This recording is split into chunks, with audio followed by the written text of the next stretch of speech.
So hello guys, and welcome back to another video in our channel. In our video today, we're going to look at the epic clash that is going to happen on Sunday on the 25th of February 2024. And this will be the Carabao clash between Chelsea and Liverpool, which will occur at Wembley. So first of all, we are going to try to preview this game, and our team of focus today, we're going to look at how these two teams met last time and what improvements should Chelsea make so that they can at least have a chance to beat Liverpool in this final.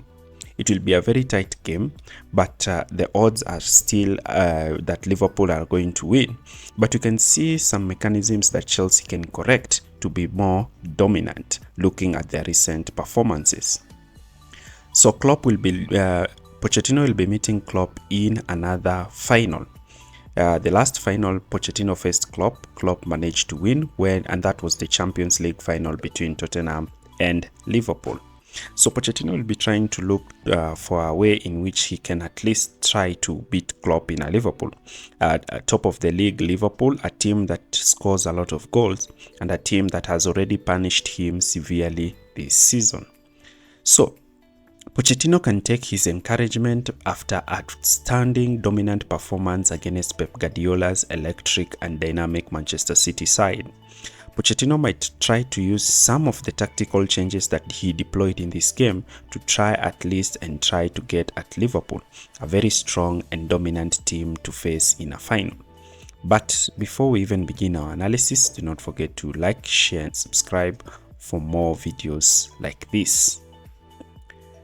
So the first thing that we're going to look at is Liverpool. We're going to try to analyze Liverpool in possession. We're going to look at what Liverpool did in possession and how they managed to create problems for Chelsea in this game. So the reason why Chelsea suffered in this game was entirely Chelsea's fault, and we know Liverpool built their play with Alisson pushing forward. So what we started to see in this game is that Pochettino deployed Cole Palmer as a false nine with Conor Gallagher leading the line. So the problem that we had in this game is that the pressing system for Chelsea was not quite great, and only Conor Gallagher was the one applying pressure in this game. The entire team was quite stale and just sat in a fixed position. You see, you cannot do two things in a team. You cannot decide to press high and hold the high line and still be lethargic in your press. And this is what enabled Liverpool's centre-backs, especially Van Dijk, to have time and space to be picking players such as Darwin Núñez in behind the line. And these were the warning signs for Chelsea initially in the game, but Chelsea still did not manage to do it. Because Chelsea were maintaining a high line, the front line was not aggressive in their press and therefore were allowing Liverpool's centre-backs time and space on the ball.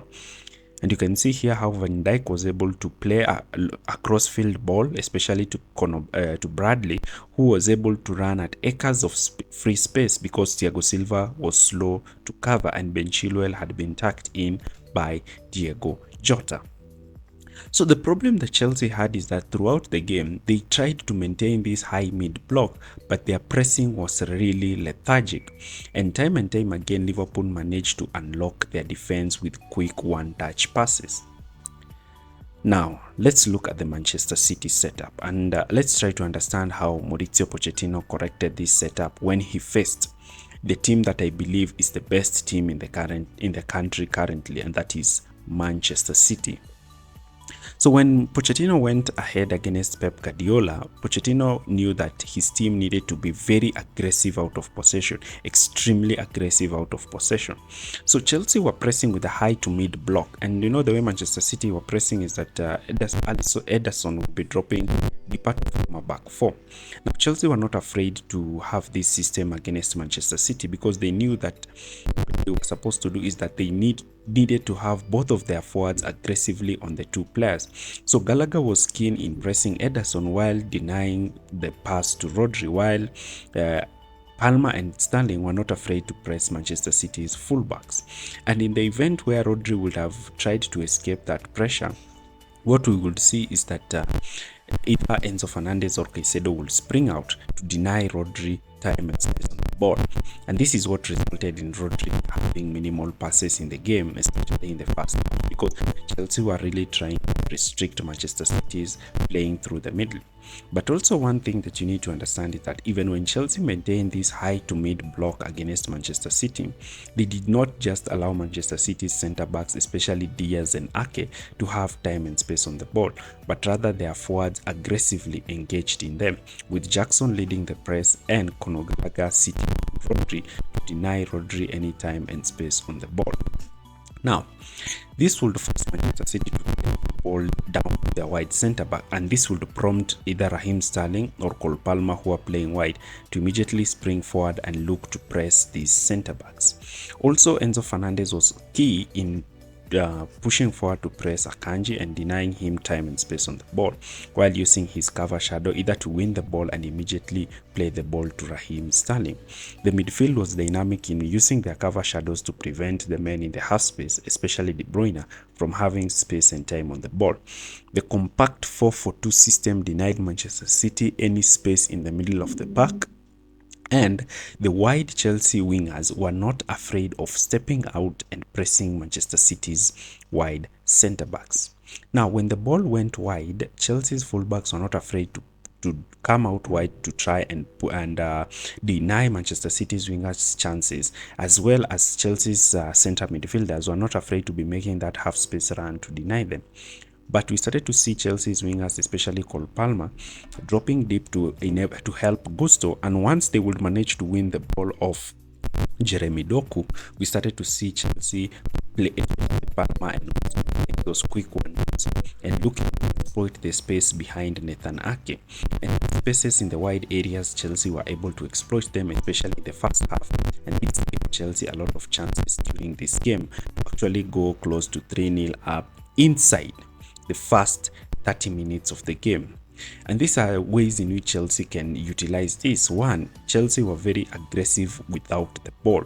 Not only did they hold the high to mid block line when they faced Manchester City, they also looked to be pressing the centre backs, denying them time and space. They also set these pressing traps in midfield. So Gallagher's main concern was to deny Rodri time and space on the ball.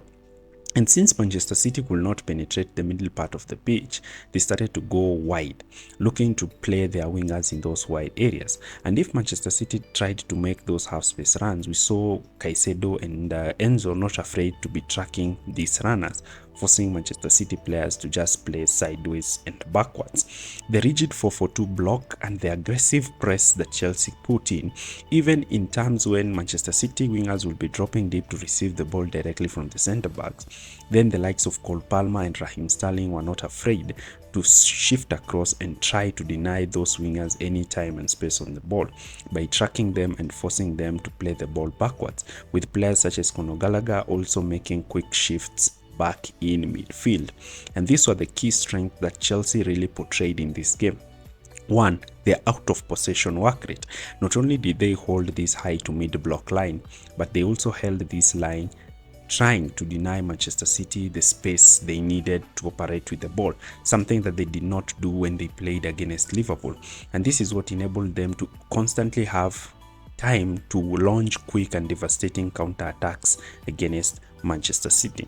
And if Chelsea were more aggressive out of possession with the ball and was making the half press, Chelsea could have done it. Let's see some examples here. So one clear example is in this clip. You can see the way Chelsea are well coordinated with their press. You can see that Jackson is leading the press, Conor Gallagher is on Rodri, and you can see the position of Raheem Sterling, who has tucked in to try and cover Akanji. Caicedo and Enzo are able to try and cover De Bruyne. You can see here again, Gallagher is on Rodri, Sterling is in field with Caicedo and Enzo deep to try to pick up any dropping midfielders, especially Kevin De Bruyne.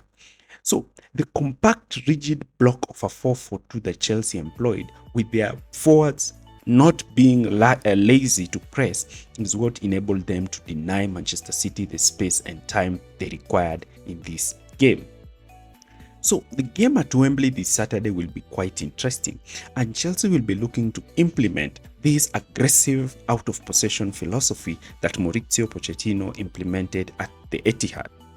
The game is not going to be quite easy, and this is just a precursor and a preview of what tactics we expect Maurizio Pochettino to implement in this game. So This is just part 1 of our analysis, but we are going to do a part 2 where I'm going to give you my predicted lineup and what I expect and the weaknesses that I expect Chelsea to exploit in this Liverpool team. Stick with us as we anticipate for part 2, which will be dropping tomorrow. Do not forget to like, share and subscribe to this channel, and if you've enjoyed this video, check out other videos in our timeline. I will be uploading more frequently in the coming days. So thanks for watching and have a nice time.